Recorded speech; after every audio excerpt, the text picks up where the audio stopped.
Hello and welcome back to my channel. If you did not know, my name is Robin and I am a book channel that focuses on unboxing videos and reviews and little things like that. If you like books, you'll probably like it here. I like to focus more towards like sapphic and LGBTQ books. So if that's something you're interested in, then stick around because that's me. That's what I am. Today is something really exciting. This is a book that I've been waiting for so long to come out. Ever since I saw the announcement, I was so excited about this book. But of course, this is the brand new Casey McQuiston book. And if you don't know who Casey McQuiston is, I just assume that you don't own any form of BookTok things. I guess you don't own TikTok, or you're not that interested in books. I have read One Last Stop, which is one of my favourite books of all time.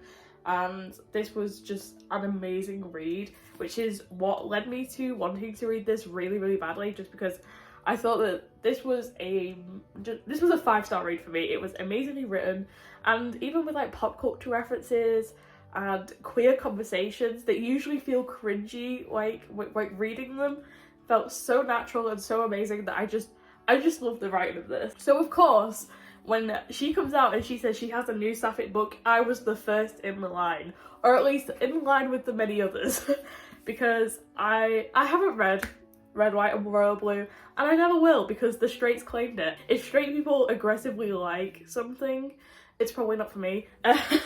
So here I am. As I'm filming this, it is the 12th of May, and this just turned up, like I said.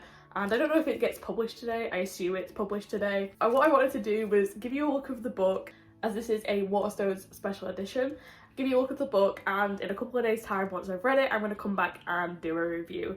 So first of all, I have a little qualm about this book already, and it is that it's not what it looks like. So here's what's on the Waterstone website, and as you can tell, the thing that made me want to buy this edition of the book was the gorgeous sprayed edge that went along with the theme of the book, this like really cute pink. And when she comes, you can tell that this is nothing like this picture, as in this is red. And this isn't the first time me and Waterstones are gonna fall out about this sort of thing. Just be honest. Like, I don't understand what it means to be honest. On the website, it obviously shows this like beautiful pink colour, and yeah. If I knew, I wouldn't have been mad at, but I was expecting something completely different. But of course, this is a signed edition as well, which is really exciting. And let's have a look. Let's pop under the cover. Okay, so this is the book. Wow. Under the cover. You've got all the kisses on the back, and obviously it's just absolutely beautiful. And you've got on the end papers these little kisses here. It's very adorable, and I'm just so excited to read this book. I have super high expectations just because One Last Stop is one of my favourite books of all time, and I know that I might be a little bit One Last Stop is definitely not a YA book. There are some spicy scenes in it, and I know that this is a YA book, so maybe that may change my tune a little bit. But like I said, I will read this, and in a couple of days time I will sit back down and tell you what I thought. So let's head over to Future Me to give my review of this book. Hello! I think it is about a week, maybe 2 weeks after I initially got this book, and I have started it, I've read it, I have finished it, and here we are. Here's the review. This book was an interesting journey. I praised One Last Stop because not only was it just a fantastic, beautifully written romance book, as someone who doesn't like romance books, it really changed my perspective on romance books, and I absolutely adored it. I thought about it for weeks after. I still think about it to this day. I listen to a playlist inspired by the book, like often. Like, I loved that book. I was hoping the same essence was going to be in Shara Wheeler, and I don't think it made it. And I know I want to say before I go into this review, I know that One Last Stop is sort of like a spicier, aimed at adult book sort of thing, and of course this book is a YA, so not only is my experience a lot different, but obviously my opinions are going to be a lot different as well, because I really did enjoy it like an adult book, because I am an adult. I know that I am not the target audience for this book, and so so please just take that as a pinch of salt from my perspective when I go into talking about this book, because again, it is not made for me. and I read this book purely on the fact that I love Casey McQuiston. I really thought that One Last Stop achieved something that a lot of other queer books, or even authors in general, trying to encapsulate, as One Last Stop had a lot of queer conversations, or even just people talking in general, that felt so natural. It's like there's a lot of jokes and memes surrounding pop culture references being put in books, but I think that One Last Stop did it so beautifully, and I think that it genuinely sounded like conversations that me and my queer friends were having, and I thought that execution was something that I've never seen in another queer book without it being cringy, or another book in general, of just another author trying to relate to people or be more relatable to younger people. I think One Last Stop managed to encapsulate everything that everyone else seems to do wrong, and that is why it got that 5 stars. Even though sometimes I was a little bit cringed out, I think that it did manage to do the job, and I genuinely think that it just sounded like a common conversation you usually have, which I do think that a lot of authors that I've read sort of have a hard time doing. This is where it leads to I Kiss Shara Wheeler. I feel like Casey McQuiston tries to bring that energy to this book. I feel like she tries to recreate what she did in One Last Stop here, with all these references and these conversations that have references, but unlike One Last Stop, this is filled with 10 times more. Like, so many references that they're everywhere. They are everywhere. You cannot move for references, and I think that's the point where it lost me. It felt like it was just trying to be too relatable, and I really thought the references were like so overwhelming. But that is, again, it is not marketed towards me, so I may have that opinion. One of the biggest downfalls of this story was genuinely just how many references were in this book, and it was to a point where it was cringy. And I just wanted to like it. I really wanted to have that same energy that I had with One Last Stop, but I really didn't. I gave this book 3 stars. I will tell you what I loved about it though, because I'm not saying that this is a bad book. I think that this was a perfectly fine book. This book follows Chloe, who we first find breaking into Sarah's bedroom, and we slowly begin to find out that Sarah has disappeared, and she has left a trail of clues for people to find her, basically. And the 3 people she's left clues for are Chloe, Rory, and Smith. Smith is a boyfriend slash technically now ex-boyfriend of hers, and Rory is someone who fancies her. Like, Sarah has always been the girl next door to Rory sort of thing. So Sarah leaves a note for these 3 people to basically come and find her, as she has disappeared. And they all have different relationships to Sarah. Chloe, who is the main character of this story, wants to find Sarah because she sees Sarah as competition. Like, Sarah is this really popular girl, and Chloe is, she doesn't really have popularity. She's not bullied, but she's definitely, not popular. And Chloe knows that the only way she can beat Sarah is through academics. And they both sort of see each other as competition, and they're always trying to one-up each other. And the reason that Chloe becomes so interested in Sarah going missing is the fact that she wants to beat Sarah fair and square at passing her grades, basically. As we begin to find out, it is obviously not just about that. Chloe has a lot of strong feelings towards Sarah, but they are very repressed. She's very repressed in that feeling. And originally, when I first started reading it, I was like, this is Paper Towns. This is the less creepy version of Paper Towns. If you do not know what Paper Towns is, it is a John Green book where the main character disappears. Well, I can't even remember their names, but Clara Delevingne disappears, and that one white boy goes, my job to try and find her. She definitely wants me to find her, and then goes through this entire road trip to find her. And she's like, I didn't leave the clues for you. I left them so my sister would still know that I'm alive. I don't know who you are. Don't look at the plot. It's sort of like that. It's like the less creepy version of that. And when I was thinking this, it's like Casey McQuiston knew that you were thinking this, because there is a line that says something along the lines of, I should have written it down but I didn't, along the lines of, she's living her own John Green fantasy when talking about Sarah disappearing and leaving these notes. So I'm glad that she was self-aware. I'm glad that she was self-aware about this.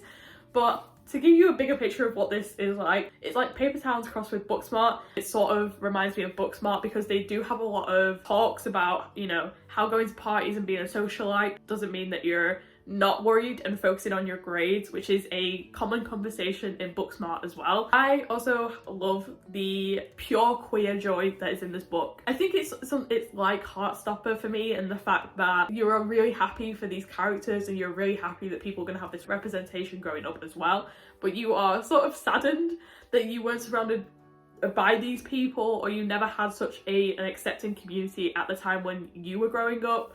And I think that it was sort of sad for me in that sense of I didn't have queer friends growing up. I have a lovely group of queer friends now, but I think that if I was growing up with like queer people and surrounded by queer friends, it would have made my life so much easier. So I think that is a really amazing thing to have, you know, so many queer characters flock together. There's a common thing in TV where you find like one gay character hanging out with a bunch of straight people, and that's not how it works. That's definitely not how it works. I have to say that like all the like queer people hanging out together, it's like beating every straight trope that straight people have of queer people, which was lovely. This sense of community with all of these friends, especially because this is set in, I want to say like Alabama. I think it is Alabama. It's set in a really Republican place, and there is a lot of commentary on that as well. I think having this conversation as well of like having to grow, not only having to grow up queer, but also having to grow up in a place that will deny your existence, like full stop. It's a really great commentary by Casey McQuiston here. I think I really liked, you know, this conversation that needs to be had as well. And I think it really, as a YA book, really opens up this conversation for younger people as well. So these are all the good bits, by the way. I really do this book. I know I said I gave it a 3 stars. I think I just set myself up for it because, like I said, One Last Stop is one of my favourite books of all time. It's a 5 stars. It still sticks with me to this day. I think about it regularly. And obviously with this book, I sort of read it, went, this was nice, and then haven't really thought about it until sitting down right now. I want to say that like the conversations the characters have, excluding all the references, are really beautiful. I think there are some really amazing moments between characters. I really like the friendship because Rory, Chloe and Smith are all very different people, and they all have very different friend groups, and they're coming together and trying to find out where Sarah is. I think that was a really lovely moment. I also like the fact that Sarah in her letters sort of breaks up with Smith, and the reason she breaks up with Smith is because Smith and Rory are sort of repressed about each other and just love each other and really fancy each other, and they have done for a while. So Sarah basically makes them come together to find her so that they both fall in love and realise that they love each other, and it happens. And there's also, I want to say there is a non-binary character in this book as well, which is just which feels amazing. The things I love about this book, the community, the characters, I do love immensely. I think Chloe has a really interesting like story arc, and Chloe is not made out to be a perfect character or a perfect person, which is all I love books that humanize people like a lot, and she makes a lot of human mistakes. As when she is trying to find Sarah, she becomes so fixated on finding Sarah that she begins to leave her other friends behind. She begins to leave like her like work behind just so she can find her. It ends up coming to a head, and her one of her friends doesn't want to speak to her anymore, basically because she's been practically ignoring her. It just feels so human, and you know, like main characters usually are so perfect, and I think that Chloe's character has those human flaws, and Sarah almost becomes like an addiction to her, like finding Sarah, getting her back and beating her in the test, and deep down this is all she wants. She focuses all her energy and time on it. She goes through doing things that she never normally do. She breaks into like the principal's office. She goes to big parties, which she never normally does, just to find these letters from Sarah, and it pushes her to, you know, become a lot more daring and a bit more confident. So her character arc is really, really interesting, and I really do love her as a character. I also like the fact that towards the end, Sarah comes out and basically says that she was accepted into some of the top colleges, and she ends up basically flunking her interviews on purpose. This isn't what she wants, and she's sort of doing it to appease her parents. There's a really good conversation to be having as well. Going to university is not the goal. I would like to say that if you did not like the working environment that school and college gives you, You do not have to go to university. I went to university and it gave me debt and trauma. And that's it. So I will not be the spokesperson of saying that you should go to uni. I haven't really talked about the plot of this book, as I really do think that you should go out and read it for yourself. You know, support queer authors, read more queer stories. Sarah missing and isn't really the main plot of the story. I think I did feel a little underwhelmed. He finally finds Sarah, or Chloe finds Sarah anyway, and she's just been sat on her dad's boat this entire time. A lot of people in the school at the time are like spreading rumours about Sarah and being like, yeah, I heard she got into prison, or I heard that she won a lot of money and has like moved to her house. I heard that she like got booked by a modelling agency and this and this and this. And I think that her just being on a boat nearby sort of perfectly sums up the story, really, about how human Sarah is and how she isn't just this perfect fucking being of light that everyone seems to think that she is. Yeah, I think that's all I have to say. I really think that's all I have to say on this book. Like I said, I think the references were a bit too much. I think that the Sarah story and finding Sarah was just a little too underwhelming. It was all a bit too convenient, the ending. But what did you think? Did you read this book? Did you enjoy it? What were your favourite parts? What did you not enjoy? Let me know, because I am really interested in hearing your thoughts. If you would like to watch more of my content, then like, comment, subscribe, all that good YouTube stuff. I also have a Instagram called @Sapphic Reading Corner, which I post to quite regularly. Thank you so much for watching, and I shall see you next time.